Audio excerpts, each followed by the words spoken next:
ان لوگوں کے وہاں پارلیمان میں بیٹھنے سے پارلیمان، جمہوریت، دستور اور آئین کی وہ شکل بگاڑی گئی ہے، پاکستان میں اس کی نظیر نہیں ملتی ہے۔ ٹھیک ہے، اب جو احتجاج آپ کرنے جا رہے ہیں اتوار کو، تو کیا وہ احتجاج 9 مئی جیسا ہوگا؟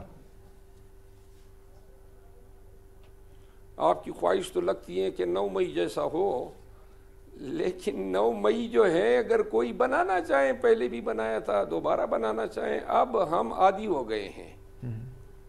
جو لوگ باہر ہیں، جو چند ایک ہیں، اگر ان کو اندر کرنے کی خواہش ہے تو شوق پورا کر لیں۔ یہ آج ایک کور کمانڈر کانفرنس بھی ہوئی ہے، اور اس میں بھی 9 مئی کے حوالے سے کچھ واضح پیغام دیا گیا ہے، اور کور کمانڈر کانفرنس کی طرف سے کہا گیا ہے کہ 9 مئی کے حوالے سے جو ملزمان ہیں انہوں نے اس عزم کا اعادہ کیا ہے کہ ان کے اعانت کاروں کو اور جنہوں نے فوجی تنصیبات میں حملہ کیا اور شہداء کی یادگاروں پہ حملہ کیا، ان کو آئین اور قانون کے مطابق جو ہے ان کو کٹہرے میں لایا جائے گا اور قرار واقع سزا دی جائے گی۔ تو کور کمانڈر کانفرنس کی طرف سے بھی یہ واضح طور پہ اب یہ پیغام کا اعادہ کیا گیا ہے۔ تو آپ اس کانفرنس کے اس پیغام کو کیسے دیکھتے ہیں؟ میں اس پہ افسوس کا اظہار کرتا ہوں، اور میں یا پی ٹی آئی کے بہت سارے لوگ بشمول خان صاحب ایک ہم نیریٹو ڈیولپ کر رہے ہیں، اور وہ نیریٹو یہ ہیں کہ پی ٹی آئی جو 85% پاکستان کے عوام نے جن کو ووٹ دیا ہے، اور 15% مینارٹی کو جو ہے امپوز کیا گیا ہے، پاکستان کے عوام پی ٹی آئی کے ساتھ کھڑے ہیں۔ یہ پیغام جو گیا ہے آج آئی ایس پی آر کی طرف سے، یہ پورے پاکستانیوں کو گیا ہے، اور 9 مئی کے معاملات جو ہیں عدالتوں میں زیر سماعت ہیں۔ یہ پیغام کی ضرورت کیوں پڑی، کیوں دیا گیا، جبکہ ہم یہ سمجھتے ہیں کہ ہم پاک فوج زندہ باد اور شہدائے پاک فوج زندہ باد کے نعرے اپنے کنونشنوں اور جلسوں میں لگاتے ہیں۔ ہم نہیں چاہتے ہیں کہ لوگوں کے دلوں میں فوج کے حوالے سے کوئی کدورت ہو، کوئی ایسے نیگیٹو تھنکنگ ہو، لیکن ایسے بیانات دینے سے 9 مئی کے بیانیے کو ریپیٹ کر کے یا اس وقت جاری کر کے حکومت کی حمایت میں، یہ مجھ جیسا محب وطن آدمی اس پہ افسوس کر سکتا ہے، کیونکہ سمجھنا چاہیے اسٹیبلشمنٹ اپنا کردار جس انداز میں ادا کرنا چاہیں کرے، لیکن فوج کو اس میں پارٹی نہیں بننا چاہیے۔ نہیں تو اور یہ آج کا پیغام جو ہے عوام نے اس کو اچھی طرح قبول نہیں کیا ہے۔ مگر یہ تو ایک پہلے بھی یہ عمران خان کے دور میں بھی کور کمانڈر کانفرنس تو ہوتی رہی ہیں اور بیانات آتے رہے ہیں، پہلے تو پی ٹی آئی کو کبھی کوئی اعتراض نہیں ہوا، آج کیسے اعتراض ہو رہا ہے؟ دیکھیں، ہم نے بہت سارے لوگ پی ٹی آئی کے اندر یہ کوشش کر رہے ہیں کہ یہ تفریق مٹائی جائے کہ فوج ورسز پی ٹی آئی۔ ہم نہیں سمجھتے ہیں کہ پی ٹی آئی جو ہے اس کے کوئی ایک بھی پہلو سے جو ہے وہ اس کو سفارہ سمجھا جائے، لیکن یہ تو آپ کا تاثر ہے۔ ہم اپنے فوج کو وون کر رہے ہیں، اس سے محبت کا اظہار کر رہے ہیں۔ تو اس میں پی ٹی آئی کی مخالفت کیا نظر آ رہی ہے آپ کو؟ ضرورت نہیں ہے، معاملات عدالتوں میں ہیں، تو یہ پیغام کس کو دیا جا رہا ہے؟ اور اس سے صرف نفرت پیدا ہو سکتی ہے، اس سے کدورتیں پیدا ہوتی ہے۔ میں ذاتی طور پہ سمجھتا ہوں کہ جو اسٹیبلشمنٹ اپنا کردار ادا کر رہی ہے کرنے دیں، پردہ پڑا ہوا ہے، لیکن اس طرح کل کے بیانات جاری کرنے سے اور پھر ساتھ میں یہ بھی کہتے ہیں کہ ہم حکومت کے ساتھ کھڑے ہیں، تو یہ چیزیں جو ہیں بالکل انوارنٹیڈ ہے، اور میرا خیال نہیں ہے کہ اس سے ملک کی کوئی خدمت ہو سکتی ہے۔